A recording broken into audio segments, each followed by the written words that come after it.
नमस्कार। ये आकाशवाणी पटना है। अब आप खालिद रशीद से प्रादेशिक समाचार सुनिए।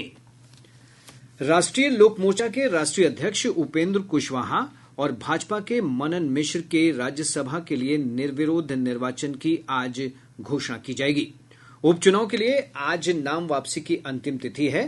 गौरतलब है कि इन दोनों सीटों के लिए किसी अन्य उम्मीदवार ने नामांकन पत्र दाखिल नहीं किया है।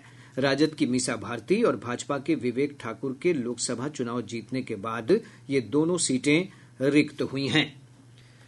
भारतीय जनता पार्टी 2 सितंबर से देश भर में सदस्यता अभियान की शुरुआत करेगी। भाजपा के महासचिव विनोद तावड़े ने नई दिल्ली में यह जानकारी देते हुए कहा कि मौजूदा सभी सदस्यों को अपनी सदस्यता नवीनीकृत कराने की आवश्यकता होगी। उन्होंने बताया कि प्रधानमंत्री नरेंद्र मोदी 2 सितंबर को पार्टी अध्यक्ष जेपी नड्डा से अपनी सदस्यता प्राप्त करेंगे। इसके बाद पूरे देश में सदस्यता अभियान की शुरुआत होगी। श्री तावड़े ने बताया कि भाजपा के संविधान के अनुसार प्रत्येक 5 से 6 वर्ष में नए सिरे से सदस्यता अभियान चलाया जाता है। उन्होंने कहा कि इस सदस्यता अभियान का पहला चरण 25 सितंबर को संपन्न होगा।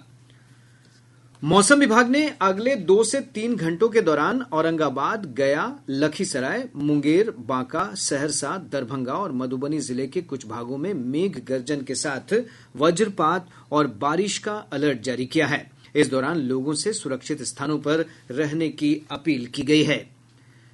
प्रदेश के विभिन्न भागों में मानसून की गतिविधियां सामान्य रही हैं। मौसम विभाग से प्राप्त जानकारी के अनुसार पिछले 24 घंटों के दौरान जमुई और नालंदा जिलों में कई स्थानों पर भारी वर्षा हुई है। वहीं नवादा, गया, अरवल, औरंगाबाद समेत राज्य के दक्षिणी भागों में विभिन्न स्थानों पर हल्की से मध्यम वर्षा दर्ज की गई है। जमुई के खैरा में सबसे अधिक 72 मिलीमीटर वर्षा दर्ज की गई। विभाग ने अपने पूर्वानुमान में कहा है कि अगले 24 घंटों के दौरान औरंगाबाद, गया, रोहतास और नवादा जिलों में कई स्थानों पर भारी बारिश की संभावना है।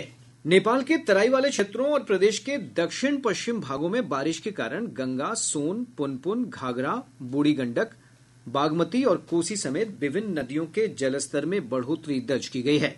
केंद्रीय जल आयोग से प्राप्त जानकारी के अनुसार गंगा नदी का जलस्तर बक्सर और पटना के दीघा घाट में बढ़ रहा है। वहीं पटना के गांधी घाट, हाथीदह, भागलपुर और कहलगांव समेत विभिन्न स्थानों पर लाल निशान से ऊपर बना हुआ है। सोन नदी का जलस्तर रोहतास के इंद्रपुरी, भोजपुर के कोइलवर और पटना के मनेर में लगातार बढ़ रहा है। इधर घाघरा नदी का जलस्तर सीवान के दरौली में खतरे के निशान से लगभग 1 मीटर ऊपर दर्ज किया गया। बूढ़ी गंडक नदी समस्तीपुर और खगड़िया में खतरे के निशान से ऊपर बह रही है। बागमती नदी के जलस्तर में मुजफ्फरपुर के बेनीबाद, सीतामढ़ी के ढेंग ब्रिज और रून्नी सैदपुर में बढ़ोतरी दर्ज की गई है। वहीं कोसी नदी खगड़िया के बलतारा और कटिहार के कुर्सेला में लाल निशान से ऊपर बह रही है। गंगा, कोसी, महानंदा समेत विभिन्न नदियों में उफान से खगड़िया, मुंगेर, भागलपुर और कटिहार जिले के कई निचले इलाकों में बाढ़ का पानी फैल गया है। कई स्थानों पर सड़कों पर पानी फैल जाने से आवागमन बाधित हो गया है। मुंगेर जिले के हवेली खड़गपुर प्रखंड के कई पंचायतों में बाढ़ का पानी घुस जाने से लोग ऊंचे स्थानों पर शरण लिए हुए हैं। इस बीच प्रशासन ने बाढ़ पीड़ितों की मदद के लिए पॉलिथीन शीट और अन्य सामग्रियों का वितरण किया है। इधर गंगा नदी के जलस्तर में बढ़ोतरी के मद्देनजर पटना जिला प्रशासन ने नदी के तटीय क्षेत्रों और दियारा इलाकों में स्कूलों को 31 अगस्त तक बंद रखने के निर्देश दिए हैं।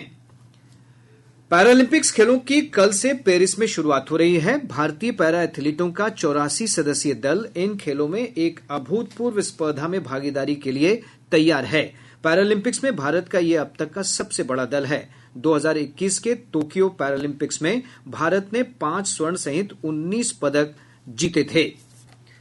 इसके साथ ही आकाशवाणी पटना से प्रसारित प्रादेशिक समाचार का ये अंक समाप्त हुआ।